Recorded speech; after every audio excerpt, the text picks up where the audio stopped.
Welcome to the Six Hornet, the podcast for every Charlotte Hornets fan. I'm your host, Eric Smith. Ladies and gentlemen, this is episode 6 of the podcast. As always, don't forget to subscribe if you're on YouTube. Hit that like button if you're here and comment below with your thoughts. Really helps me out with the YouTube algorithm. Just getting a new podcast out, it's really going to help. If you're not on YouTube, still hit that bell, hit that follow button so you can be notified if and when a new episode drops. So let's get right into it. Oh man, Charlotte Hornets buzz cut. Is that a good play on words? Buzz cut. The Miami Heat destroy the Charlotte Hornets 144 to 117. This was not a fun game to watch. I usually enjoy watching the Hornets play, but it just felt like we got eviscerated. I guess from the top, like every time it just looked like the Miami Heat defense just suffocated any Hornets player. Really couldn't drive anything to the basket. Shots weren't falling. It looked like a really good defense. The Miami Heat, just they're known for that, and that's what happened. Like we just got stifled. Probably our biggest test of the year so far. So it happens. It's still early in the season. You can make adjustments. Like things aren't great right now, but Hornets are still 2-2. I mean, they are. But again, I felt like, especially in that first and second quarter, like the Heat were just dropping threes. That's what it felt like to me. Like they were just getting open looks, weren't really getting to them, not contesting any shots. No closeouts really, just weren't getting there fast enough, and it killed us. I mean, who's that guy? Simone Font. I don't even know how you say his name. Fontecchio. Oh, I forget how they pronounced it. But he was 3 for 4. He came off the bench, just dropped 3 threes on us. Jaime Jaquez just destroyed us. He was dropping threes like that. I think this was his first 3-pointer he made all season. Everyone was dropping threes on us. It just, Wiggins was doing it. Even Bam Adebayo, he was getting a lot of open looks because, I think when you play against a team that has a center, a big man that they can shoot the three, it's really going to be hard for our center rotation right now. Like Kalkbrenner's not going up and going toe-to-toe with them because Adebayo's just going to, he's gonna fake him out, drive him to the basket, do something. It's just he's gonna potentially make Kalkbrenner look silly. But I think this is we're gonna have these games as Charlotte Hornet fans. Like it's just gonna happen, especially with LaMelo Ball, man. We started seeing the irritation come in kind of after that first quarter when he dropped.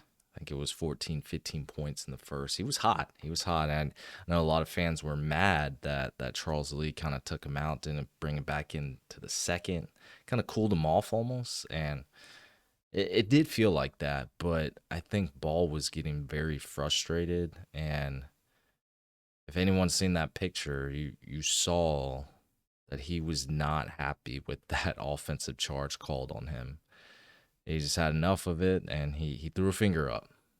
I'm not gonna tell you which finger, but you can guess it, and he may get fined for it. It just, he's one of the leaders of his team. I know he's still pretty young; he's 24, but I'm hoping he gets to that level of maturity where we're not gonna have to really worry about that because he started getting frustrated. A lot of step back threes were happening, and they weren't going in. So he just kept trying him, kept trying him. And he led the team in 3-pointers attempted. He was 4 from 12, but he was 6 of 18 from the field. Not an efficient night for him. 20 points, 8 rebounds, 9 assists, 5 turnovers. So just not a great night for LaMelo Ball. And I'm hoping he didn't peak. Like, he just had a phenomenal performance. It was a career performance by him with the triple double against the Wizards. So I don't think he's gonna regress, but I think it's frustrating.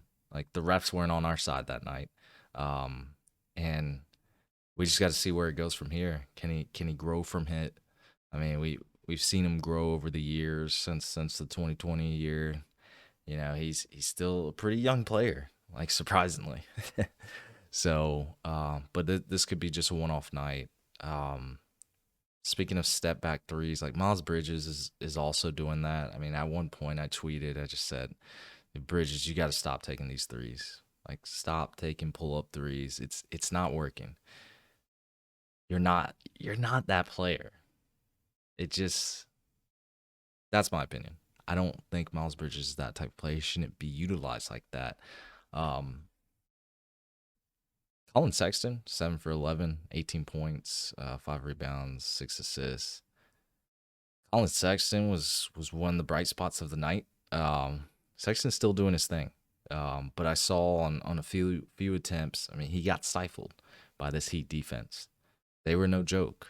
Now he got the best of him on a lot of attempts. I mean, he was perfect from three, 2 for 2. But I will say there was one or two times he got, but he's not going to be perfect from the field, right? Another bright spot, and also making history. I mean, Conk Nipple. I tweeted this earlier.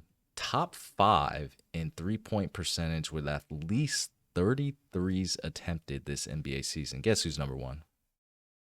You guessed it. Con Nipple at 53.3% 3-point percentage.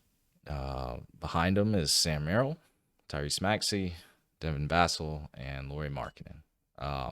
So I know we're only 4 games in, but you can easily say right now he's the best shooter in the rookie class so far.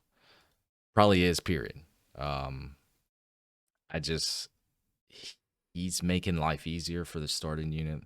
For Ball, of course, Ball doesn't have to take the most field goals in a game, even though he did in this one. He shouldn't have to on a normal night when everyone's healthy, including Brandon Miller, who's still out and will still probably be out for at least a few games. I know he's reportedly out of his sling right now, and he's doing some individual workouts.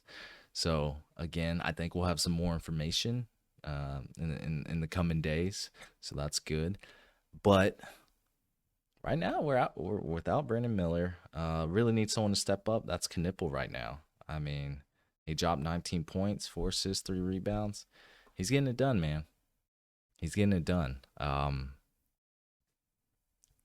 You know who's not getting it done? Trey Mann. And I get it. Trey Mann, I think he should, in all honesty, I think Trey Mann needs some. We need to lower his minutes a little bit just to ease him back in. He was also a guy that missed last year. Yeah, he only played 13 games last year. He just, I mean, 3 for 15 from the field, 2 for 8 from three, 8 points, 5 assists. He wasn't good, and he hasn't been past few games. And my young AI, I want him to ball out, but Trey Mann just doesn't look like himself. And I know a lot of fans are saying Trey Mann should not be getting this number of minutes. I mean, he's at 27 minutes. Like, he's at starter minutes basically. Um, yeah, Trey Mann got to play better. We'll see if that actually happens. He's just something ain't right with him right now. I mean, in the past 2 games, you look at his stats. I mean, geez, his field goal percentage is in the teens. Like, that That's how bad it is. And I think Trey needs he needs some easing in something, some Vaseline, something. Um, and the bench itself just didn't have a great night outside of Sion James, who's still been a menace off the bench, still been a great rookie for us, a great second round pick. But like, man, T. John Saloon, it's like you want to see something at some point, right? It's just it was a tough test, and here we are. We're 2-2. Now we're back at home tomorrow. Get to see the Orlando Magic, who have also been struggling. So we can get back to a winning record pretty easily. Um, but really, this season is going to stem on: is Brandon Miller going to be healthy? Can the rest of the starters stay healthy? And what does that look like? What does their cohesiveness look like? What does the team look like all together, all playing? Like we only got to see one game with Brandon Miller before he got hurt in the second game. It's just like we need some good luck on our side, um, and we just need to work out the kinks, play some better defense, get some players back. We're still missing a good bit of players. Grant Williams, Josh Green. We're missing some defensive impact. So we have a ways to go, but it's time to start working those kinks out. So we'll see what happens. That's gonna be it for us, or for me, everyone. Thank you for listening to the Six Hornet podcast. We are live on Apple Podcasts, Spotify, and YouTube. Take care, everyone.